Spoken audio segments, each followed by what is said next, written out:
yang ketiga soal masa depan. Tapi sesungguhnya subtema ini tentang masa depan Manggarai Timur ini sudah banyak juga dikupas. Iya, di bagian-bagian Tanpa sengaja kita menyebutkan tentang kedepannya Manggarai Timur.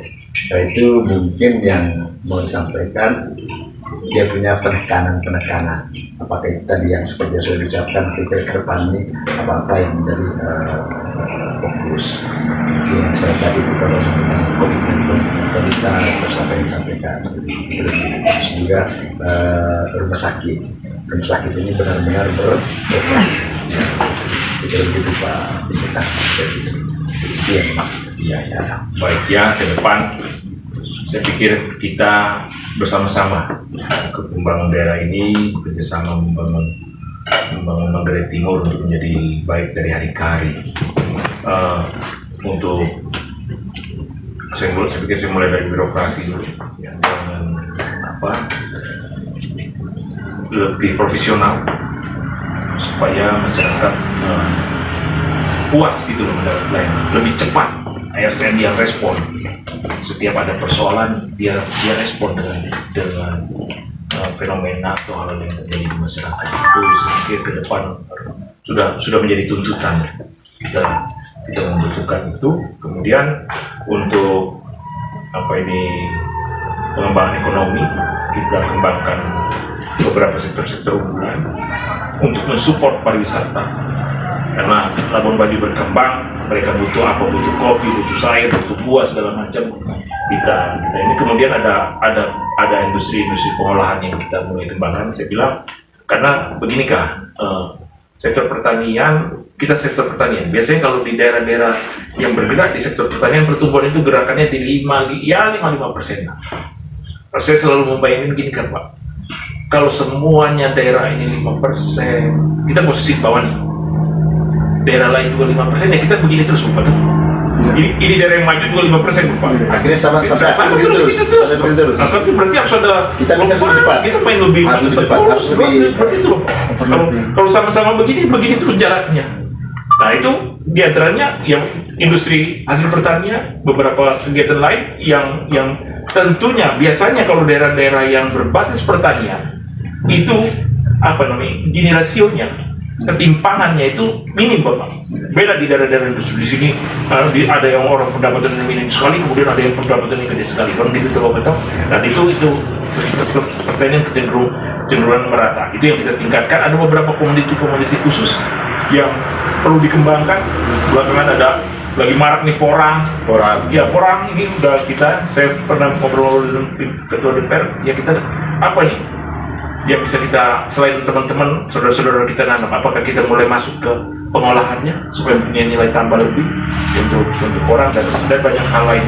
Kemudian untuk pelayanan pendidikan, saya sudah sampaikan tadi, kita butuh guru yang berkualitas, apalagi Pak Menteri Pendidikan Pak Nadiem bicara tentang Merdeka Belajar. Merdeka Belajar itu ada kaitannya dengan kita punya slogan tentang sekolah bahagia. Sebenarnya yang sama itu sebenarnya, cuma judulnya aja yang berbeda-beda. Kita ini kemudian fasilitas yang baik, karena pendidikan itu menjadi baik diantaranya ada beberapa faktor ya. Kebijakannya, kemudian kan menyiapkan fasilitas sarana prasarana yang baik, kemudian gurunya, dan yang poin terakhir yang saya bilang tadi, yang kepala sekolahnya juga baik untuk menghasilkan sekolah yang baik. Sekolah yang baik akan menghasilkan anak-anak yang berkualitas. Kemudian di kesehatan, kita tadi sudah membangun beberapa kesehatan, puskesmas yang sekarang 22 tadi itu Bapak 17-nya sudah terakreditasi. Rumah sakit kita dalam waktu dekat terakreditasi. Akreditasi itu artinya dia sudah standar pelayanan Bapak, ya toh, yang dia bisa bekerja sama dengan BPJS. Nanti Watunggong ditambah lagi. Watunggong saya pikir di 2022 pertengahan saya pikir sudah bisa beroperasi. Jadi kita paralel ngurus izin, ngurus ini.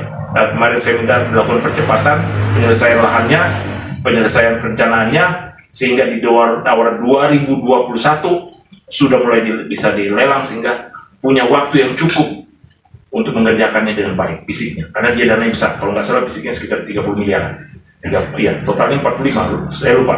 ininya apa ini pembagian 30-15 untuk 15-nya untuk peralatan atau 35-10, saya lupa, tapi totalnya 45 itu untuk kesehatannya. Itu kita ke depan kita juga sambil mempersiapkan tenaganya nih. Ya toh, memang kita dibantu dengan apa ini Nusantara Sehat ya, Pak. Nusantara dibantu kita di beberapa puskesmas ada dokter, ada segala macamnya, kita coba maksimalkan itu sambil menunggu anak-anak kita untuk tamat sekolah pendidikan dokternya. Yang sudah tamat kita tawarkan, belum terima PNS kemarin ada beberapa, ya udah kita kayak PTT-nya daerah lah. Memang pendapatannya sekitar 7 jutaan per bulan. Ada beberapa kemarin dari luar negara yang tamat dari Papua itu, udah daripada kita urus daerah kita lah, daripada kembali ke Papua, mari kita sama-sama urus daerah kita. Ada lagi yang dari kota itu, ya juga untuk ya ada di rumah sakit sekarang. Itu gambarnya teman-teman, sehingga keterlibatan semuanya, pemerintah, masyarakat, komunitas-komunitas yang seperti yang ada kita sekarang ini, mari kita sama-sama memberi kontribusi untuk Manggarai Timur yang Kami bagian memberikan masukan kita terima dan memberikan catatan-catatan kritis ya, dari untuk kita. kebaikan. Untuk Semua, kebaikan. semua berangkat dari niat baik, Bapak. Ya. Kalau niat semua saya Semua selalu dari niat bilang, baik, ya. semua berangkat dari niat baik. Masukan-masukan itu menyempurnakan apa yang direncanakan oleh pemerintah. Terima kasih, Bang. Oke, baik. Saya beri kepala untuk harapan-harapan sih. Karena begini, harapan itu sebenarnya mimpi. Dan jangan sampai kebanyakan, nanti tidak bisa dijalankan dari poin-poin saja. Sebenarnya harapan ke depan ini karena refleksinya hari ini dalam tanda petik menurut saya kurang terarah perencanaan pembangunan kita yang tergambar di pelaksanaannya. Harapan ke depannya lebih terarah. Termasuk tadi kita bicara tentang branding. Apa branding ini? Harus terarah. Yang kedua, kita punya produk tipologi desa. Sudah diukur desa mana, apa kapasitasnya, potensinya. Iya. Saya termasuk kali ini mengkritisi 5 desa pariwisata. Apakah memang tipologi desa itu desa wisata atau pariwisata hanya second sektor atau third sektor? Itu harus terukur. Jangan sampai sektor utamanya dia adalah pertanian. Hanya karena misalnya ada satu view di situ, misalnya dikategorikan sebagai desa wisata, itu bisa merusak perencanaan intervensi kita. Nah, ini yang menurut saya ke depan harus kita pernah mengideakan one village one product untuk memperkuat kapasitas daerah dengan kategorial atau tipologi desa masing-masing. Saya pikir dari sisi perencanaan sistematis seperti ini, kita akan bisa lebih masuk ke dalam penyelenggaraan yang pas sesuai dengan target. Ini harapannya ke depan mungkin dari sisi perencanaan data kita ada, masalah kita ada, isu strategis seperti apa program yang harus bisa menjawab. Seperti kemarin, kolab seperti apapun negara ini, apalagi daerah, pertanian itu yang menopang. Pembentukan PDRB kita terbesar masih sektor 48% itu pertanian, perkebunan, kelautan. Tapi intervensi kita ke sana, kita bersyukur kita punya modal, masyarakat kita punya punya ketahanan. Intervensi kecil kita karena kapasitas keuangan daerah juga, celah fiskal kita. Tetapi memang masyarakat kita yang sudah secara sudah masyarakat agraris, spiritnya bagus, bersaing juga bagus. Satu tanam porang, yang lain tanam porang. Ini kan sudah ini modal bagus. Ya, itu sudah mungkin harapannya. Saya mau beri tawaran nih, ada menarik nanti ada forum diskusi khusus tentang dana desa. Boleh. Karena dana desa ini semua terbesar. Saya hitung dana desa kita kalau nggak salah tahun 2014 itu satu desa masih punya 300 juta ya. Sekarang sudah di 1,3 miliar. Kalau saya total sudah 720 miliar. Jadi satu desa itu 5 sampai 6 miliar gambaran saya. Kemudian sama saya pendapat. Teman-teman lagi kemarin pertemuan terakhir dari para kepala desa sampai teman-teman lihat potret desa masing-masing. Ya. Kalau kemarin ada indeks desa membangun, lihat. Pertama di situ, lihat. Saya posisinya desa tertinggal. Kenapa tertinggal? Apa yang belum saya lakukan? Kan ada tuh Bapak, Ya. poin-poin, oh ini belum saya lakukan, lakukanlah. Mungkin untuk infrastruktur mungkin sudah selesai. Ya, tetapi kita melihat lagi, apa yang tabungan listrik 1 juta kok, masa sih nggak bisa nyiapin 1 tahun 50 juta untuk 50 rumah, tahun depan 50 juta lagi, tinggal 2-3 tahun juta satu desa, kan nggak semua juga dibantu, ya mampu ya, Ya. enggak gitu teman-teman. Mungkin tabungan air minum, ya banyak hal, tapi kenali dulu potret desanya itu Pak. Posisi saya kayak gini, saya nggak punya ini, saya punya ini, saya punya ini, saya punya uang begini. Ya udah, cicil. Makanya identifikasi masalah dulu Bapak. Lihat potretnya seperti Bapak bilang. Tadi ada tipologi, saya sependapat Bapak. Potretnya itu kalau pendekatannya pariwisata, ya mari berbasis pertanian. Ya toh? Agrowisata. Iya, boleh ke agrowisata. Misalnya seperti itu, Pak. Ada potensi unggulan pariwisata di sana, ya udah tetap ini kan. Kemudian ini juga tetap mensupport tempat-tempat wisata lainnya, misalnya seperti ini tambahan Bapak. Nggak tahu nanti bagian dari sana, tapi mungkin ada diskusi lagi nanti. Tahu? Oke, pasti. Terutama dana desa tadi. Iya, itu poin Pak. Poin. Terima kasih banyak Pak Sekda, sudah banyak hal yang disampaikan dari tema 1 sampai tema terakhir. Tapi ada satu poin. Ya. Kami ini komunitas ya punya panggilan yang sama. Ya. Teman-teman media ini sudah terlibat jauh dalam misi kemanusiaan. Ya. Jadi saya perhatikan mereka dari hari ke hari, diskusi dalam grup-grup kecil. Mereka selalu membackup terhadap hal-hal yang tertinggal, hal-hal yang terpinggir, hal-hal yang terabaikan, dan hal-hal yang tidak diperhatikan. Dan kegiatan kemanusiaan itu yang paling nyata hari ini adalah bagaimana pelibatan komunitas ini di ODGJ. Secara kebetulan kemarin kami dengar di pandangan umum fraksi, ada beberapa fraksi DPD itu mengusulkan agar pemerintah memperhatikan ini melalui kebijakan program kegiatan dan anggarannya. Mungkin ini juga hal yang disampaikan. Baik. Terus juga yang kedua personal, masih dalam konteks Ya. bahwa saya juga dengar dari mereka bahwa Pak Sekda intens mengikuti ini. Bisa tidak itu juga berkembang biak misi kemanusiaan. Karena mereka ini bahasa yang mereka tuturkan kepada kami ini sama sekali tidak berdaya sama sekali. Kami hanya sebenarnya omong saja. Di situ ada ini, ada ini. Jadi selebihnya kan tidak ada.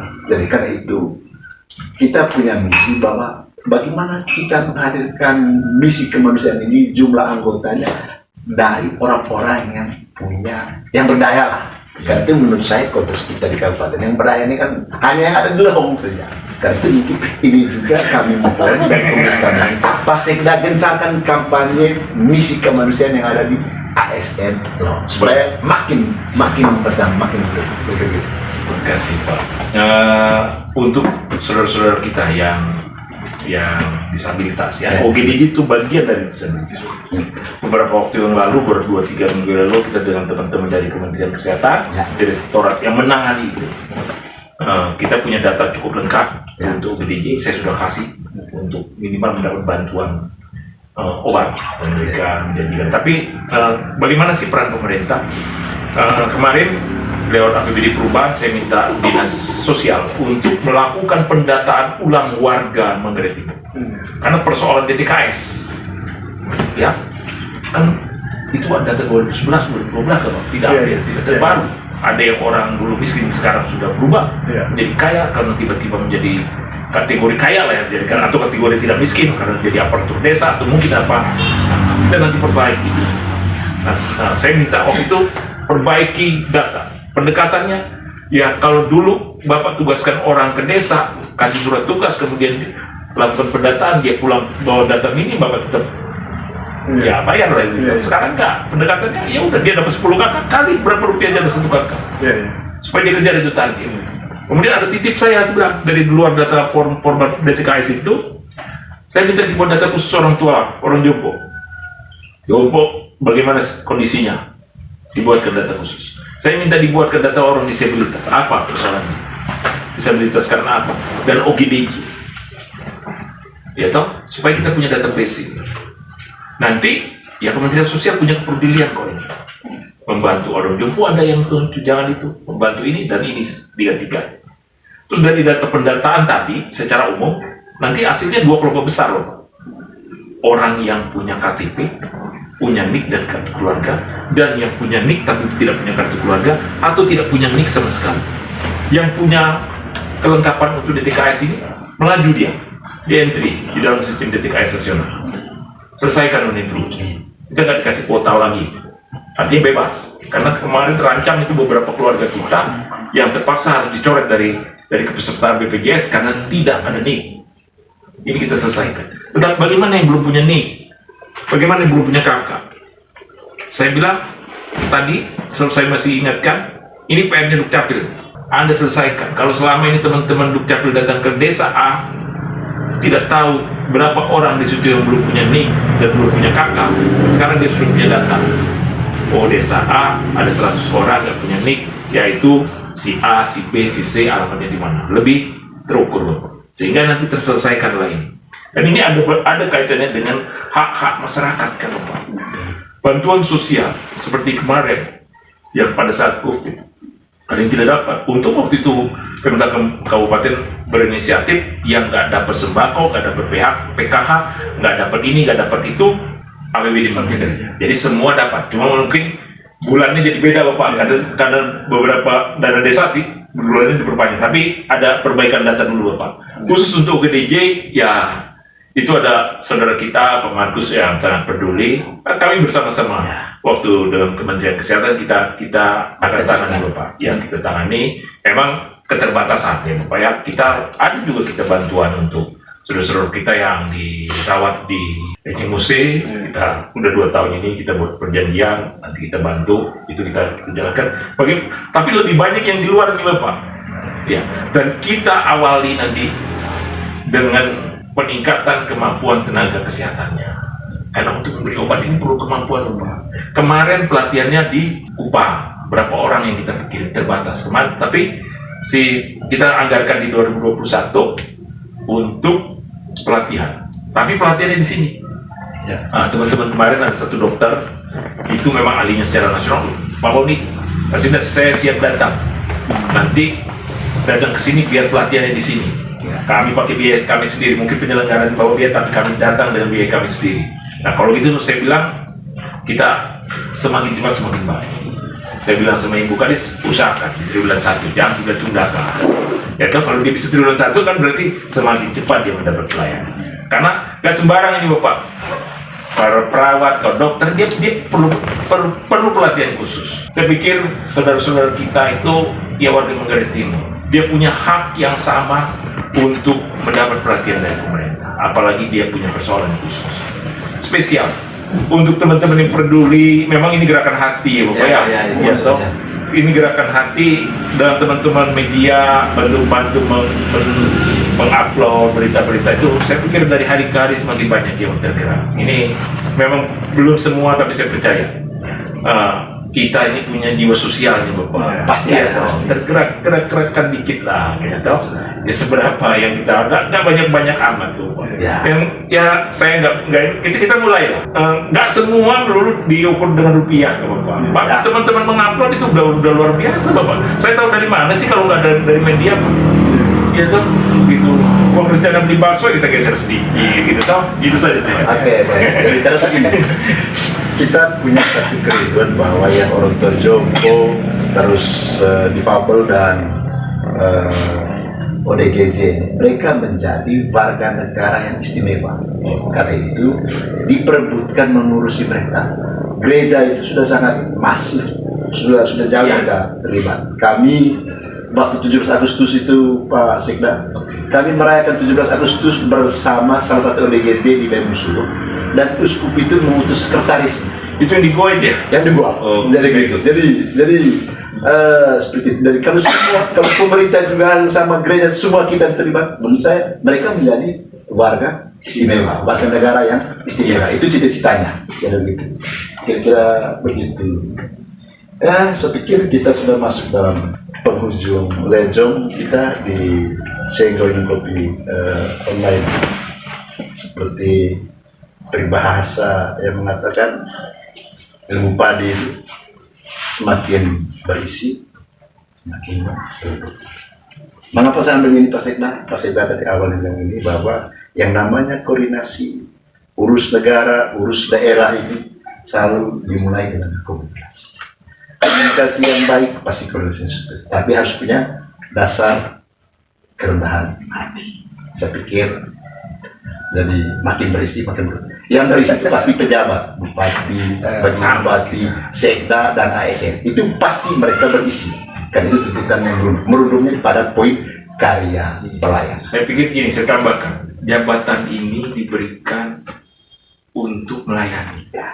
Dikasih jabatan lebih tinggi berarti dikasih kekuasaan lebih tinggi untuk melayani. Dan sesungguhnya poin itu karena di dalam batinnya ada kerendahan hati. Dan kita itu ini juga berlaku untuk Pak Leo. Iya. Jadi adegum ini dari yang berilmu jangan sungkan mengomentari. Jadi pengetahuan, keilmuan yang diperoleh, yang didapat kalau tidak berbagi, kalau tidak mengkritisi pemerintah, itu juga bagian dari kesombongan. Demikian kita punya diskusi. Terima kasih banyak. Selamat siang untuk warga Manggarai Timur. Terima kasih banyak Pak Iya, Sekda. terima kasih. Salam untuk Pak Bupati dan Pak Wakil Bupati. Terima kasih Terima kasih banyak Pak Ya. Leo. Selamat siang. Selamat siang.